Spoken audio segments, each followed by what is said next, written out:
水池中浮起无名腐尸，受人追捧的赤脚医生暴毙家中，南方旅馆里的地毯浸透了鲜血，梅瑶女尸案现场留下300个可疑足迹。这是一个让人感到陌生的年代，当你盯着诱饵时，捕兽夹也在盯着你。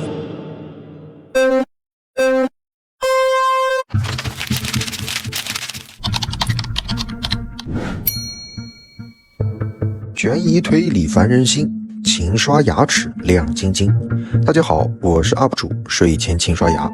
今天我要给大家推荐的作品是法医秦明复古悬疑新作《燃烧的蜂鸟》系列第2部之谜案1985。如果你穿越成为30多年前的警察，还和自己的老丈人成了兄弟，你该如何不借助高科技破案呢？我们话不多说，下面正式开始。燃烧的蜂鸟第1部发生在1976年，第2部延续设定，主人公穿越来到1985年，仍旧是没有 DNA 技术、网络、摄像头等的陌生年代。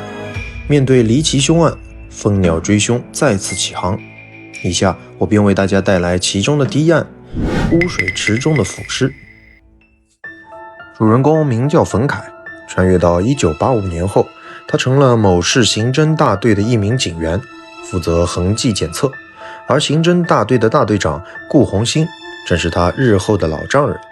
于是这俩人便自带喜感地形成了一种我管你叫哥，你管我叫爸的各论各的伦理关系。这天，他们接到报案，是造纸厂的污水池中惊现一具高度腐败的女尸。造纸厂位于山脚下，污水池也在深山老林之内。警员们抵达现场时，一只麻袋被摊放在地上，旁边有一具尸体。麻袋在农村随处可见，并没有可以判别来源的信息。尸体高度膨胀，眼球突出，口吐紫舌，颈部有一条锁钩，像是绳索的勒痕。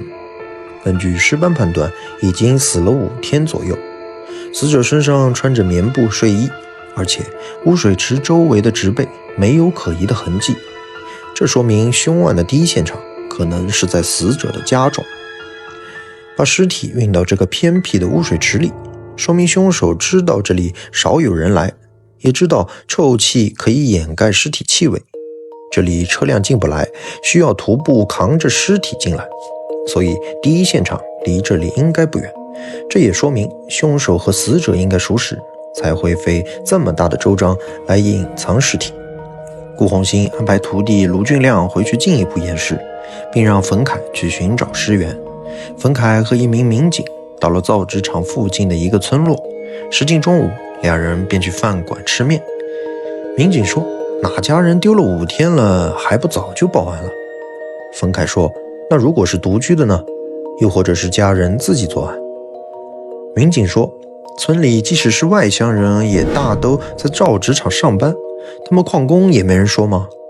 而且如果是家人作案，其他亲戚也会发现啊。冯凯说，重点就是你说的这些外乡人，我们都要去走访一下。民警擦擦嘴说，行，独居的女性，单身的外乡人也就5、6户。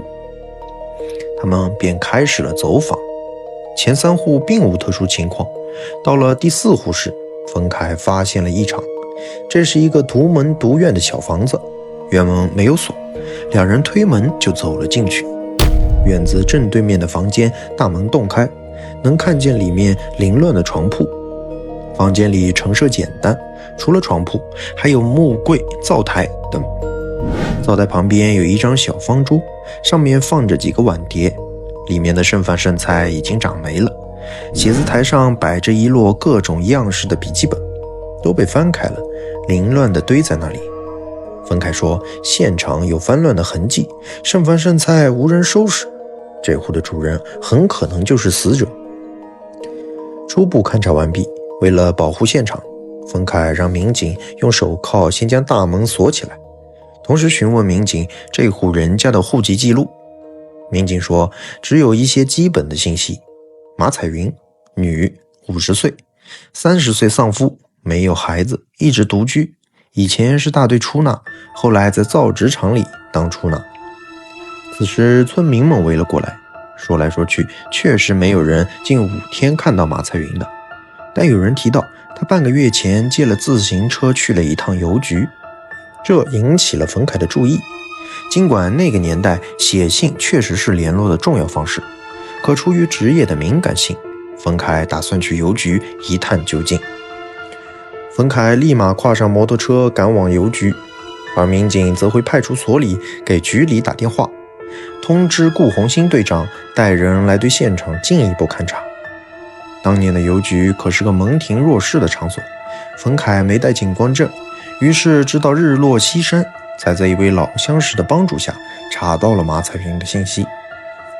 邮局近1年有一些他会去四川的汇款，基本上每周一次，一次50块，收款人也姓马，可能是他的家里人。冯凯记得这个年代的工资每个月也就几十块钱，他一个造纸厂的女工，每个月除了家用还能汇出去200块，这肯定不正常。另一边，卢俊亮正在殡仪馆对尸体进行解剖，顾红星将吉普车直接停在门口，喊上徒弟抓紧去现场。卢俊亮心里想，这个冯凯真是神探，这么快就找到了。车上他向师傅汇报，顾大，死者的喉咙里没有污泥，说明是死后抛尸的。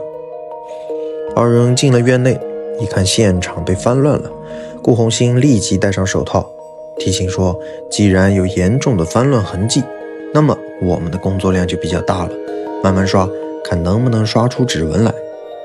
经过细致刷扫，卢俊亮果然找到了几枚指纹，但还需和尸体的进行比对。当年确定死者身份只有靠血型和指纹，而血型又只能排除不能认定，所以指纹才是判断的金标准。几小时后，卢俊亮找全了10只指纹，经过比对，死者确为马彩云，但现场怎么一枚其他人的指纹都没有呢？难道凶手全程都戴了手套？这时顾红星注意到贴在床边墙上的报纸似乎被撕下来了一块。卢俊亮走到床边，发现撕开的部分报纸的断面还是白色的，这说明是新撕开的。顾红星说，现场没有遗留撕下来的部分，那么很有可能是被凶手带走了。顾红星一边观察其他报纸，一边说，戴着手套想从墙纸中间抠下来一块是很难的，因为报纸是渗透性课题。小卢，你在报纸旁边用硬3筒显现一下，应该能显出来凶手的指纹。卢俊亮用试剂喷在报纸上，果然出来了一枚完整的手掌印。晚上，两人驾车回公安局，恰好遇见了从邮局归来的冯凯。卢俊亮叽叽喳喳地把勘查经过叙述了一遍。冯凯接过马蹄镜，看了一会儿嫌疑人指纹，疑惑地说，文献怎么不够清晰啊？很多特征点像是被什么东西遮住了一样。顾红星补充说，还好有一个完整的手掌，特征点可以互相验证，比对价值还是有的。冯凯担心地说，即使这样也还是孤证，咱们得组建整个闭环的证据链。顾红星沉吟着，若有所思，毕竟这几个词在那个年代还是很新鲜的。此时顾红星的老婆林淑珍来送鱼汤，得知大家的疑惑，她说，亏你们还是干刑侦的，不知道有一种病叫做剥脱性角质层松解症吗？也就是手掌脱皮。脱皮的时候文献是不清楚的，而且还会遮住一些特征点。林淑珍说的，这可算是一条重要的线索。冯凯提议，不妨从作案动机的角度来进一步完善证据。他把今天邮局发现马彩云汇款的情况讲了一下。难道是贪污？顾红星补充说，案发现场凶手没有翻动那些经常被人用来藏钱的地方，而是翻出来好多笔记本、书册，像是来找账本的。冯凯说，马彩云5、6天没有去上班，都没有人报警，这说明很可能是凶手在帮他打马虎眼。而你们所说的墙上撕去的那一块报纸，很有可能就隐秘地记录着他们共同贪污的证据。茅塞顿开的顾红星提议立即去造纸厂调查一下账目。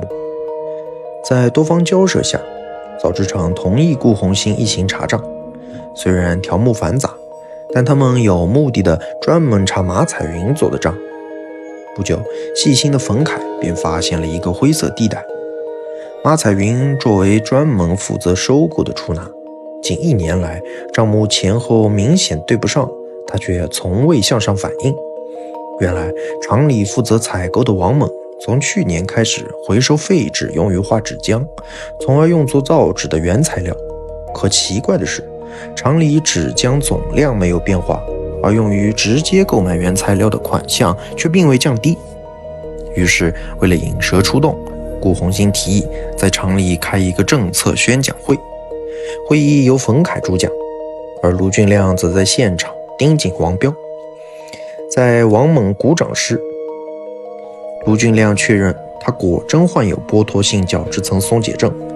冯凯讲完理论后，话锋一转，说马彩云的事想必大家都听说了，现在我们有证据证明你们工厂的出纳马彩云涉嫌贪污。此时会场嘈杂起来，卢俊亮发现王猛脸色大变。冯凯接着说，我们锁定了凶手的鞋印，下一步我们会排查嫌疑对象的鞋子，我们还发现墙上的报纸被撕了。不过没事，市面上有一种试剂能让墙皮显影，我们已经托人送来了。会后，按照顾红星的安排，卢俊亮和秦天2个人潜伏在案发现场附近，而他和冯凯一起来到了王猛家旁边。深夜，王猛下楼，慌张地把一包东西扔进了水井。随后不出所料，他取到马彩云家，准备拿砂纸去刮墙皮。晴天在马彩云家门口假装呼呼大睡，王猛便蹑手蹑脚地进入小院，准备刮墙皮。此时冯凯等人用手电筒同时照在了他身上，现场捕获让他失去了狡辩的机会。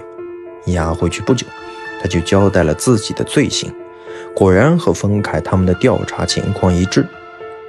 1年前，王猛和马彩云利用废纸画纸浆的机会合谋贪污。不久，马彩云感到不公平，多次要求平均分赃，并试图要挟王猛。他说，反正我是个外乡人，无牵无挂，随时可以一走了之，不给钱我就去检察院举报你贪污，那可是要枪毙的。起了杀心的王猛先是冒充马彩云写了一张请假条放到办公桌上，然后深夜来到马彩云家，假借商量之名让他放松警惕，趁其不备用绳索把他勒死。王猛无意中在床头的墙纸上找到了分赃的记录，便顺手加以毁坏，最后抛尸污水池。